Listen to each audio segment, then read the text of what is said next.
Muy bien, pues lo dicho, en esta tarde voy a traerles yo la enseñanza, en este caso, ¿verdad? Una enseñanza con la que, como siempre, he sido yo primeramente ministrada, ¿no? En mi vida particular y personal, ¿verdad? Y luego, pues, poder compartirla con ustedes, ¿no? Porque al final Él es quien nos usa y Él es quien prepara todo este momento, incluso el contenido de este momento, eh, está preparado para Él, para nosotros, ¿no? Entonces vamos a disponer todo nuestro corazón, a poner toda la atención posible. Hoy en día la atención es algo que escasea un poquito, cada vez nos cuesta muchísimo más estar plenamente concentrados en lo que estamos haciendo, así que vamos a intentar, ¿no? Centrarnos en este momento. Entonces, ahora mismo ustedes estarán viendo la presentación. De acuerdo, pues la enseñanza del día de hoy se llama Algunas señales de la segunda venida del Señor.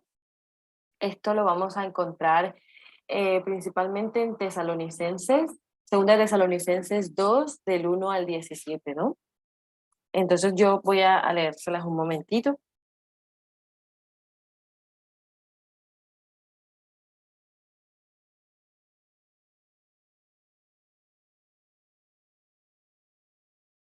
Vale.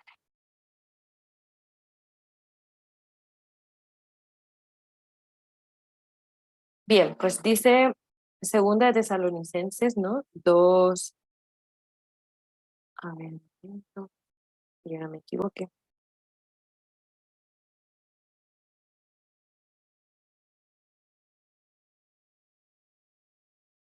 Vale, sí, ahora sí. Del 1 al 17 nos dice, ahora, amados hermanos, aclaremos algunos aspectos sobre la venida de nuestro Señor Jesucristo y cómo seremos reunidos para encontrarnos con Él. No se dejen perturbar ni se alarmen tan fácilmente por lo que dicen que el día del Señor ya ha comenzado. No les crean, ni siquiera si afirman haber tenido una visión espiritual, una revelación o haber recibido una carta supuestamente de nosotros. No se dejen engañar por lo que dicen, pues aquel día no vendrá hasta que haya una gran rebelión contra Dios y se dé a conocer el nombre se dé a conocer el hombre de anarquía, aquel que trae destrucción. Se exaltará a sí mismo este hombre y se opondrá a todo lo que la gente llame Dios y cada objeto de culto.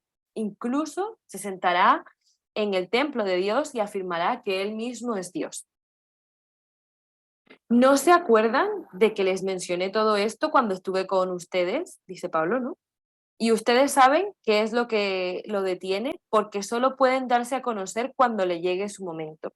Pues esa anarquía ya está en marcha de forma secreta y permanecerá secreta hasta que el que la detiene se quite del medio. Entonces el hombre de anarquía será dado a conocer, pero el Señor Jesús lo matará con el soplo de su boca y lo destruirá con el resplandor de su venida. Ese hombre vendrá a hacer la obra de Satanás con poder, señales y milagros falsos. Se valdrá de toda clase de mentiras malignas para engañar a los que van rumbo a la destrucción, pues se niegan a amar y a aceptar la verdad que los salvaría. Por lo tanto, Dios hará que ellos sean engañados en gran manera y creerán esas mentiras. Entonces serán condenados por deleitarse en la maldad en lugar de creer en la verdad. En cuanto a nosotros, no podemos más que agradecerle a Dios por ustedes. Queridos hermanos, amados por el Señor, siempre estemos agradecidos de que Dios los eligió para que estén entre los primeros en experimentar la salvación, una salvación que vino mediante el Espíritu, quien los hace santos y por creer en la verdad. Él los llamó a la salvación cuando les anunció la buena noticia. Ahora pueden participar de la gloria de nuestro Señor Jesucristo. Con esto en mente, amados hermanos, permanezcan firmes y sigan bien aferrados a las enseñanzas que le transmitimos tanto en persona como por carta. Que nuestro Señor Jesucristo mismo, Dios nuestro Padre, quien nos amó y que por su gracia nos dio consuelo eterno y la esperanza maravillosa, los conforten y fortalezcan en todo lo bueno que ustedes hagan y digan. Esto es lo que recoge, ¿no? Segunda Tesalonicenses del 1, 2, del 1 al 17.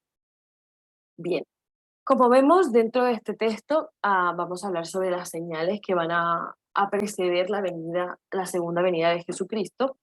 Como introducción, básicamente el texto nos va adentrando de que este texto nos viene diciendo que aquel día no vendrá hasta que ocurra una gran rebelión, ¿verdad? En el momento en que se está escribiendo Tesalonicenses, como él decía, no se dejen engañar si les dicen que ese día está cerca, pero hoy, a día de hoy, en 2023, o sea, ha pasado muchísimos años, ya podemos asegurar de que nosotros llevamos viendo señales de que esta rebelión contra Dios está ocurriendo efectivamente.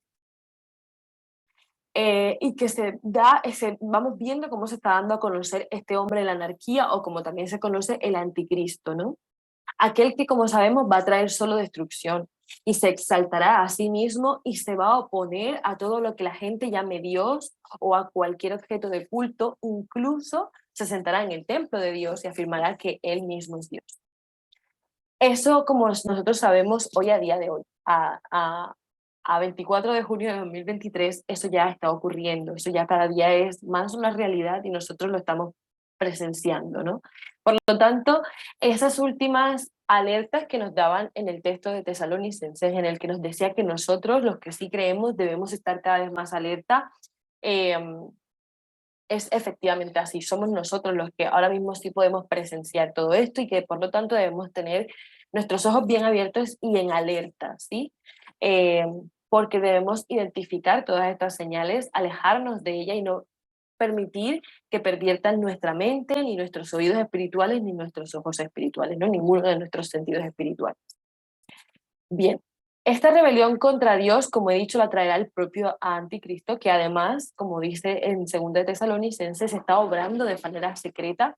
Cada vez hace más ruido su obra, ¿no? Cada vez la vemos más presente en nuestro día a día. Eh, pero decía de que esta persona, el anticristo, por así decirlo, este ente, ¿verdad? Eh, Está obrando de manera secreta, pero se está viendo detenido. ¿Y quién lo detiene? Es la primera pregunta que nosotros nos podemos hacer.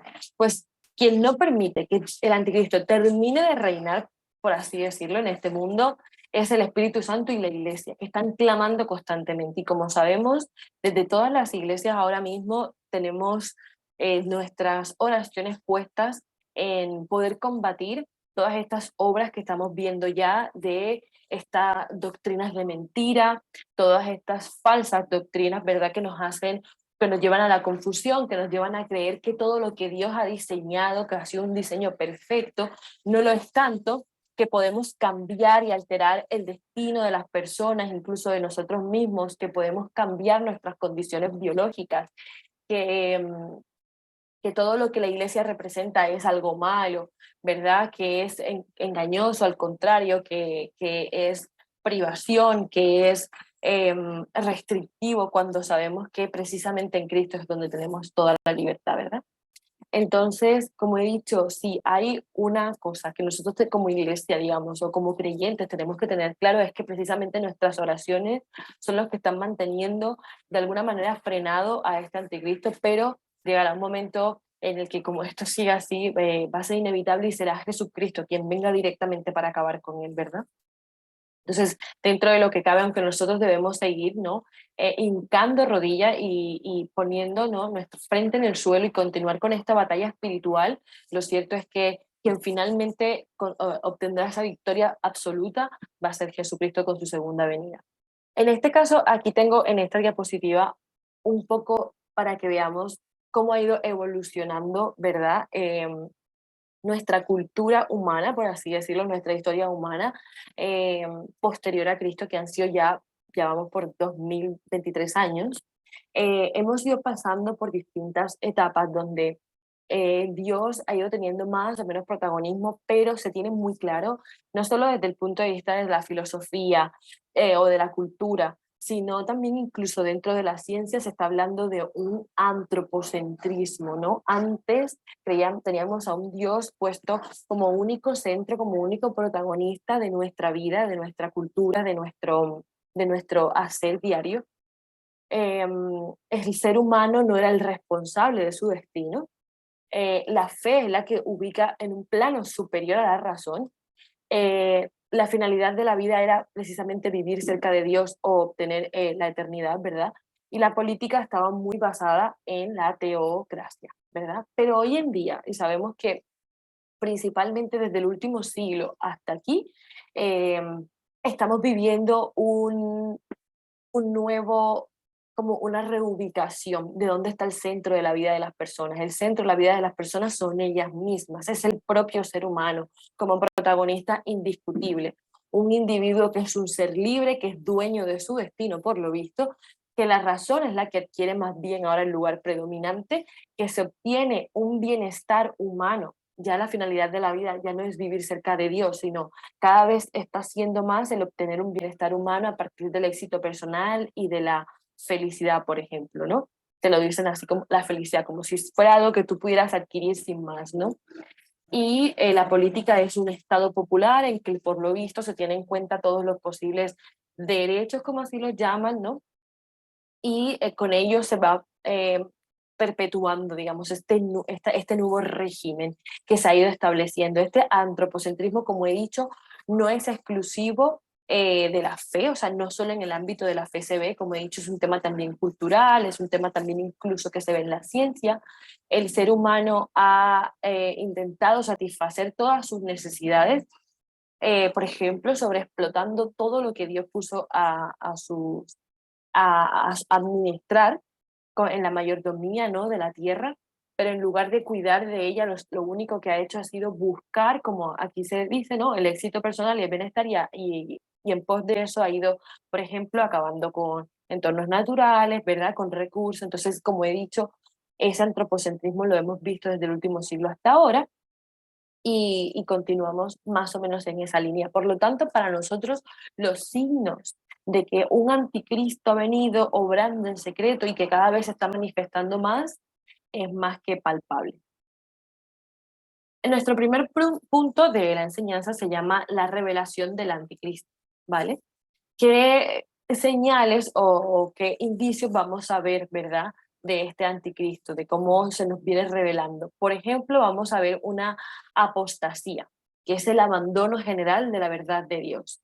¿Sí? Todo lo que conocíamos a través de la Biblia como cierto, cada vez más el hombre va discutiéndolo, va intentando demostrar que esto no es así, y va vendiendo mentiras al ser humano, ¿sí? Al resto de personas les va vendiendo mentiras, haciéndoles creer que esa verdad de Dios no es posible, que incluso juegan a ser Dios. Como sabemos, existen técnicas, existe una industria farmacéutica en general, o por poner un ejemplo, en el que se vienen articulando a través de, sobre todo, agentes químicos, medicamentos y demás, se viene articulando el cambio incluso de sexo de las personas, o se viene incluso combatiendo o creando aparentemente vida, ¿no? Entonces, ya vamos viendo como esta apostasía, que es el primer punto, ya lo podemos ver. Luego vemos la manifestación del hombre del pecado, un hombre que se entrega completamente a las pasiones, un hombre que está completamente entregado a su placer, que ya no discierne entre lo que está bien y lo que está mal, porque en esa búsqueda del supuesto bienestar cada uno personal, si tú dañas a otro, eso ya no importa, lo importante es que tú estés por encima de los demás. Entonces, eso también lo podemos ver, ¿no? Eso es más que palpable también. Y el no recibir amor de la verdadera fuente, sino esto supone como un error, un vacío. Eso hace de que fundamentemos la vida en nada. Si la vida no puede estar fundamentada en amor, entonces no puede estar fundamentada en nada. Y eso nos va a crear unos vacíos personales que hoy en día, por ejemplo, vemos, sobre todo en generaciones más jóvenes, por así decirlo, ¿verdad? En los muchachos que hoy en día son los adolescentes, podemos ver estos vacíos y pueden llegar a ser muy peligrosos incluso para su integridad física, ¿no? Es decir, si tú estás basando tu vida sin recibir amor, porque al final estamos todos envueltos en una vida de ocupaciones, de planes, de planificaciones, estamos envueltos en ver cómo vive la otra persona en lugar de compartir amor con las personas que tenemos cerca, con las personas que viven contigo, con tus hijos, o con tu esposo, o tu esposa, o con tu familia en general. En lugar de eso, estamos tan envueltos en cómo se ha ido creando este sistema, que vamos dejando ciertos vacíos, y esos vacíos, como he dicho, acaban incluso con la vida de algunas personas. De verdad que sí. Entonces, esta revelación del anticristo, si bien estos tres puntos podríamos decir que ya los hemos visto, ¿no? Y ya nos está siendo revelado. Jesucristo ya nos advirtió sobre la apostasía, nos dijo que en Mateo 24 nos decía, en aquel tiempo muchos se apartarán de la fe, unos a otros se van a traicionar y se van a odiar, ¿no? Y surgirá un gran número de falsos profetas que engañan a muchos. Habrá tanta maldad que el amor de muchos se va a enfriar. Y el que se mantenga firme será el que se mantenga a salvo, ¿verdad? Entonces, nosotros, como creyentes y como conocedores o que estamos iniciando ese conocimiento en fe, debemos continuar con ello precisamente para combatir todo este bombardeo que tenemos constantemente de informaciones que sabemos que son falsas, de apostasía propiamente, que es lo que son, ¿no? Y con eso mantener nuestra salvación, por así decirlo, y poder ayudar a otros a que sean salvos. La revelación del anticristo en sí también consiste en un Satanás que está constantemente, como he dicho, bombardeándonos con falsas doctrinas. Lo hizo ya en Antioquia y lo hizo ya en Galacia. Bueno, aquí puso Galicia, pero es Galacia propiamente. Ok, entonces, en el caso de Antioquia, cuando Pablo y Bernabé estaban en Antioquía, ¿verdad?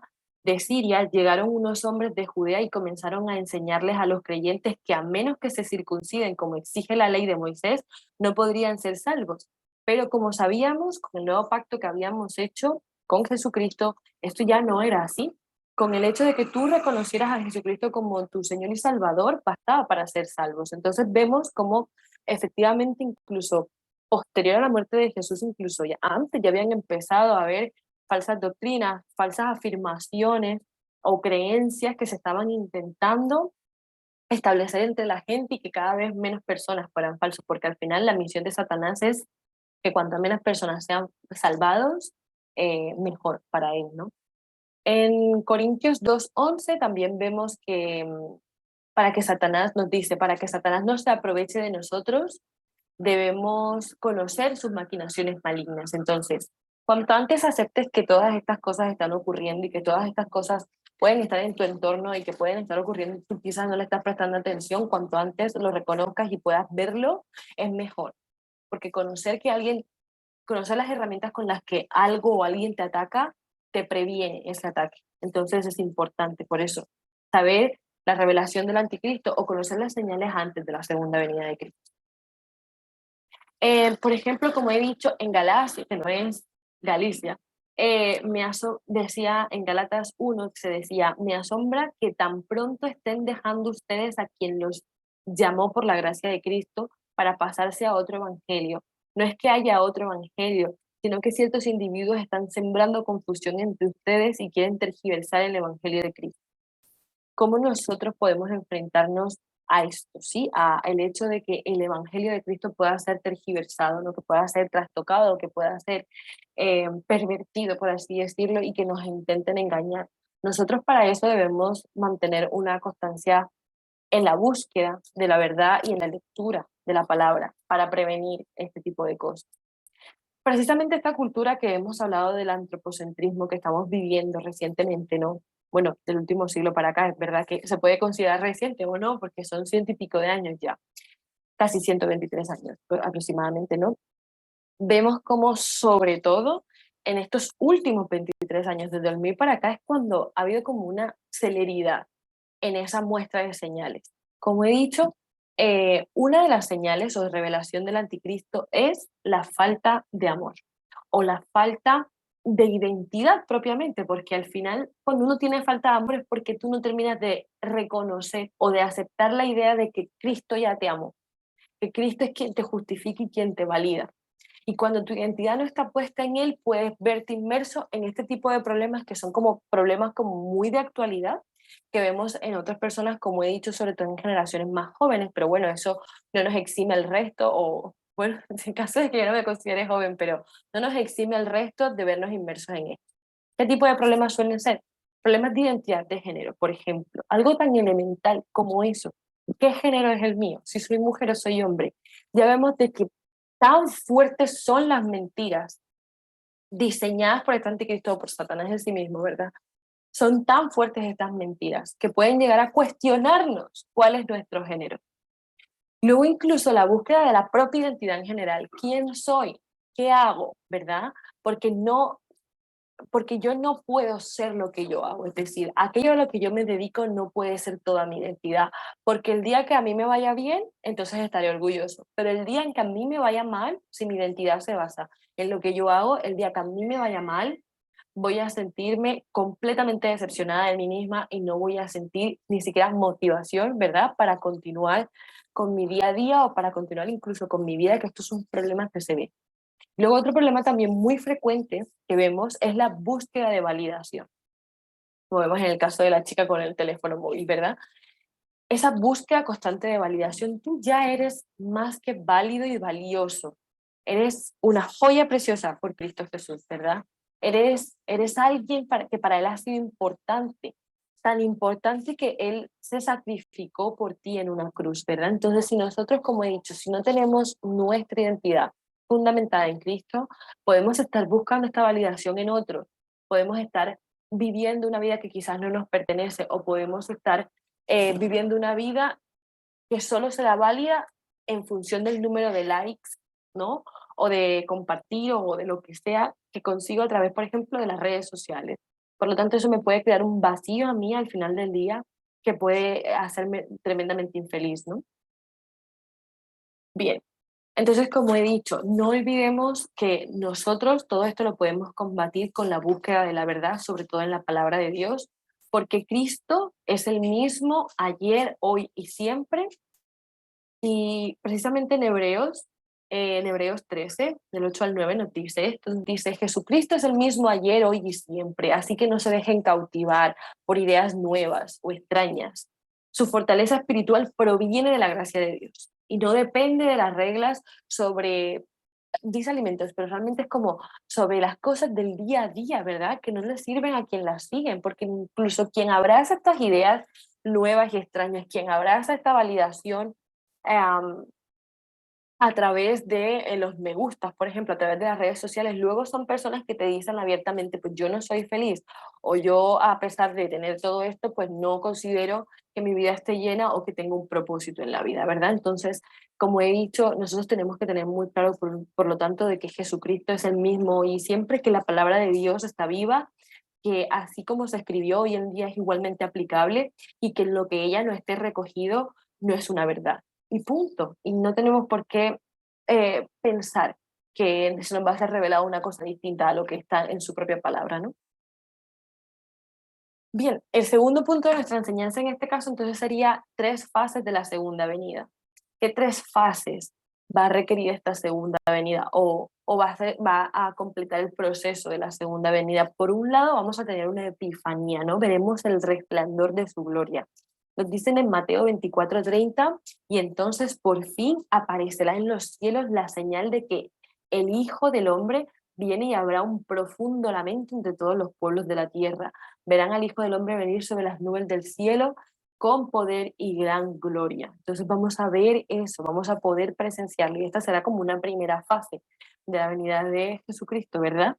Una segunda fase será, bueno, esta palabra para mí era completamente nueva, parousia. Entonces, en sí consiste en la presencia personal en medio de este mundo gentil, ¿no? Toda la gloria sea el que nos ama y nos ha libertado de nuestros pecados al derramar su sangre por nosotros. Él ha hecho de nosotros un reino de sacerdotes para Dios, su Padre. A Él sea toda la gloria y el poder por siempre y para siempre. Amén. Nos dicen en Apocalipsis 1, del 6 al 7, ¿no? Miren, él viene en las nubes del cielo y todos lo verán, incluso aquellos que lo traspasaron, incluso aquellos que llegaron a dañarlo, ¿verdad? Lo verán llegar. Y todas las naciones se lamentarán por él. Sí, amén. Por lo tanto, vamos a ver su llegada, ¿verdad? Vamos a ver además incluso marcas en él que nos van a indicar que estamos ante él y no ante una figura falsa que está creando el anticristo, que incluso se hace llamar a sí mismo Dios, ¿verdad? Y la tercera fase será un apocalipsis, que es la revelación del propósito de esta venida. Ese apocalipsis lo vemos en este punto. Ese apocalipsis, como he dicho, es la revelación del propósito que se va a encarnar con el compromiso que ha tenido Jesucristo con la iglesia desde su creación, ¿sí? Entonces, ¿Por qué de la iglesia? O sea, en sí, ¿qué representa la iglesia? Pues la iglesia es una asamblea donde todos nos reunimos y donde además se producen las conversiones de aquellos que no creían. Así que la iglesia es un espacio importante con el que Cristo se comprometió y a la que al final entregó su vida por esa misma iglesia, ¿no? La iglesia además es el edificio, un edificio que fue construido para que Dios more en él. Y de ahí también la importancia, ¿no?, de ese compromiso con la iglesia que tiene Jesucristo. También tenemos una iglesia como cuerpo. Sabemos que aunque somos muchos los que vemos dentro de una iglesia, en el instante en el que estamos ahí con propósito y con sentido, estamos completamente concentrados dentro de la iglesia, podemos ser un único cuerpo que alaba, un único cuerpo que lo reconoce como lo que es, como la cabeza de esa iglesia, el que nos da identidad, como he dicho, el que nos valida, el que nos justifica, en el que nos sostiene y nos levanta incluso, ¿vale? Por eso da igual la manera en la que te encuentres, da igual si te encuentras después de haber pecado incluso, o de estar siendo constantemente atacado, precisamente es ahí cuando más tienes que acercarte a la iglesia, ¿verdad? Y ser abrazado por ella y ser acogido por ella, ¿verdad? Y permitir que sea Cristo Jesús quien te sostenga y además te levante y te redima, ¿no?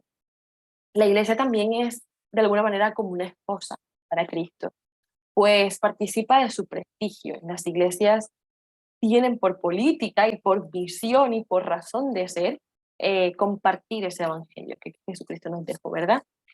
No solo se participa de su prestigio, sino también de sus bienes y de su nombre. En Efesios 2:22 vemos que dice, por medio de él, ustedes, los gentiles, también llegan a formar parte de esa morada donde Dios vive mediante su espíritu. Como he dicho, es precisamente la iglesia donde ocurre la conversión. Por lo tanto, incluso los gentiles tienen espacio en esa iglesia. Y del mismo modo, las iglesias y las personas que hay en ellas tienen que ser abiertas a las personas que llegan en busca de Cristo, ¿sí? Tenemos que ser empáticos y tenemos que amar a nuestro prójimo y ponerlo en práctica justo en ese instante, ¿no? Luego en Efesios 5, del 25 al 27, vemos un poco lo que hablábamos sobre esa dualidad o esa manera de ver a la iglesia como esposa de Jesucristo. Lo vemos precisamente en este pasaje en el que nos dicen, ame cada uno a su esposa tal y como Cristo amó a la iglesia. Él entregó su vida por ella a fin de hacerla santa y limpia al lavarla mediante la purificación de la palabra de Dios. Lo hizo para presentarla a sí mismo como una iglesia gloriosa, sin mancha, ni arruga, ni ningún otro defecto. Será, en cambio, santa e intachable, ¿no? Gracias a esta purificación que vivimos a través de él. Y no solo la iglesia como conjunto, sino incluso individualmente, como partes nosotros de la iglesia. Individualmente nosotros hemos sido lavados y hemos sido purificados cuando lo aceptamos como lo que es, cuando aceptamos que su sacrificio hizo que su sangre se derramara para limpiar todos nuestros pecados. Y por eso debemos permanecer y morar en él y en ella, en la propia iglesia en sí misma, ¿no? Esto es algo que personalmente nosotros fuimos experimentando poco a poco, pero conforme hemos encontrado a nosotros aquí en el lugar en el que vivimos, una iglesia con una doctrina y un espacio en el que nos encontramos cómodos y que sabemos que estamos sembrando en un lugar correcto, ¿verdad? Sentimos esa pertenencia a un lugar, sentimos que nos podemos acercar a esta iglesia cada vez que lo sintamos y cada vez que necesitamos de fuerza y cuando no, pues, o sea, efectivamente utilizar cada domingo para acercarnos a Dios y ponen todos los días que sean posibles, pero al final eso tenemos que permanecer en Él, no que los medios y las facilidades que las iglesias ahora nos están proporcionando, como las conexiones en línea, como todas las herramientas y los materiales que ellos nos dan, por ejemplo, a través de su página web y tal, no sean una excusa para que tú físicamente no estés en estas iglesias y no vivas esa comunidad necesaria, ¿no? Bien, como tercer punto tenemos las señales de humillación entre la gloria. Vamos a ir descubriendo a qué se refiere. Como sabemos, Jesucristo nace en un pesebre. Como príncipe que es, como el Mesías y el Emanuel y el príncipe de Israel, nosotros esperaríamos que él estuviera en palacios o vestido con ropas reales. Pero su primera venida ocurrió de la manera más humilde posible. Sí, él nace, bueno, o nace y se le encuentra dentro de un pesebre, en un comedero de bueyes y asnos, que no había nada más humilde que eso, y en lugar de encontrarlos con ropas reales, lo encontramos envuelto en telas simplemente que habían allí y como he dicho, encarnaba en sí mismo una humildad, ¿sí? Una humildad que se respalda, por ejemplo, en Lucas 2:12 y nos dice, y lo reconocerán por la siguiente señal, encontrarán a un niño envuelto en tiras de tela, ni siquiera en telas en sí mismas, sino en tiras de tela, acostado en un pesebre. Y aunque era Dios, nos dice Filipenses 2, aunque era Dios, no consideró que ser igual a Dios fuera algo a lo cual aferrarse. En cambio, renunció a sus privilegios divinos y adoptó la humilde posición de un esclavo y nació como un ser humano. Cuando apareció en forma de hombre, se humilló a sí mismo en obediencia a Dios y murió en una cruz como morirían los criminales. Y toda su primera venida estuvo rodeada o estuvo, el aura en sí que se respiraba en el instante era de la humildad propiamente de Jesucristo, que mostró que incluso lo que tú podrías considerar como lo más vil era también digno de salvación y de gloria, ¿verdad? Que él podía estar en cualquier espacio, desde lugares reales hasta el lugar más insignificante, por así decirlo, o más pobre, o más humilde. Él podía estar en todos los lugares. Y que las personas que podían acercarse a él también tenían el mismo rango de espectro, ¿verdad? Podían ir desde los más ricos hasta los más humildes, desde el que tú consideras más digno hasta el que tú consideras más indigno. Y de esa misma manera las personas a día de hoy pueden acercarse confiadamente a él porque además Él nos da acceso al trono de la gracia, así que no todo acaba en Él, porque al final Él encarnó, ¿sí? Se convirtió en carne, pero Él es una gran Trinidad, ¿verdad? Entonces Él también nos da acceso al Padre. Y, y lo dicho, habían señales de humillación en medio de la gloria. Y si Él pudo soportar eso, que menos nosotros, ¿verdad? Que a veces también nos aferramos a aquellas cosas materiales o aquellas identidades que asumimos como no, yo soy demasiado para verme en X situación. Pero si el propósito de tu vida es pasar por eso, no tengas miedo porque Él está contigo y Él sabe hacia dónde te está llevando y todo lo que ocurre en tu vida va a ser para bien. A veces sí, nos toca vivir sacrificios, nos toca vivir un poquito, ¿verdad?, de carencias, pero si eso nos está acercando a un propósito mayor, debemos confiar hacia dónde nos está dirigiendo Él y no aferrar nuestra identidad, como había dicho antes, no aferrar nuestra identidad ni a cosas materiales ni a nada por el estilo. Nuestra identidad tiene que estar exclusivamente aferrada a Él. Él es el único que nos valida y Él es el único que sabe lo que está haciendo con nuestras vidas. Entregar ese control a Él nos va a evitar, y lo digo por experiencia personal, nos va a evitar ansiedades innecesarias, depresiones, pensamientos constantemente negativos e intrusivos, si entregamos toda nuestra identidad completamente a Él, ¿no? Y por último, tenemos el punto en el que nos habla sobre las señales de gloria entre la humillación. Si la primera venida fue enmarcada principalmente en la humillación, la siguiente será de gloria. Las señales de la cruz estarán por su cuerpo glorificado. Bajo señales de luz habrá también esas marcas de clavo y corona que, como he dicho, para nosotros los creyentes van a ser señales de gloria y de seguridad de ante quién estamos. Y para las personas que sean incrédulas y que no crean, ¿cierto? Estas señales van a ser de espanto y de condenación, sobre todo en un mundo como hoy en día vemos que busca la perfección absoluta. Tú no puedes estar ni subida de peso, ni se te puede aparecer un granito, ni puedes vivir en una casa ni así, ni así. Tiene que ser absolutamente todo perfecto por lo visto. Lo único que consigue Satanás, perdón, con todo esto es marcarnos un objetivo inalcanzable y mantenernos en una infelicidad y una insatisfacción constante. Mientras tanto, Cristo lo que viene a decirnos es que incluso con su cuerpo lleno de marcas, Él es más que perfecto. y en ese cuerpo precisamente viene internada la gloria. Y esa gloria la veremos nosotros, los que sí creemos, los que sí hemos permanecido en su verdad. Como he dicho, su verdad está recogida en un libro, nosotros no tenemos que mirar más allá, tenemos que creer en eso y tenemos que llevar mucha precaución a qué estamos exponiendo nuestros ojos y nuestros oídos espirituales. Nos dice Zacarías 2:10, dice, el Señor dice, grita y alégrate, oh Jerusalén hermosa, porque yo vengo a vivir en medio de ti. Incluso de alguna manera ya nos está indicando en dónde precisamente va a ocurrir esta segunda venida, ¿verdad? Él repetirá si nació en Jerusalén, o sea, y si nació en este pueblo de Israel, ¿cierto? Va a continuar siendo así, pero todo el resto del mundo que ha concebido formar parte de su iglesia y creer en él y aceptar la verdad y abrazarla, aunque a veces daba miedo porque pensabas que quizás estabas renunciando a una vida, y precisamente lo que descubres cuando te acercas a él es que tu vida apenas acaba de iniciar, que todo eso que creías ha muerto y que tú ahora eres una persona completamente nueva, completamente válida, completamente justificada, que ha sido amado incluso antes de nacer, incluso antes de estar en el vientre de tu madre ya fuiste amado y que Él tiene el control total de tu vida, que te está dirigiendo hacia el propósito que va a llenar cada huequecillo que pueda haber en tu ser, ¿verdad? Y en tu espíritu y Él lo es precisamente todo. Entonces, como he dicho, confiemos en esta segunda venida, pero sobre todo permanezcamos en alerta, porque al final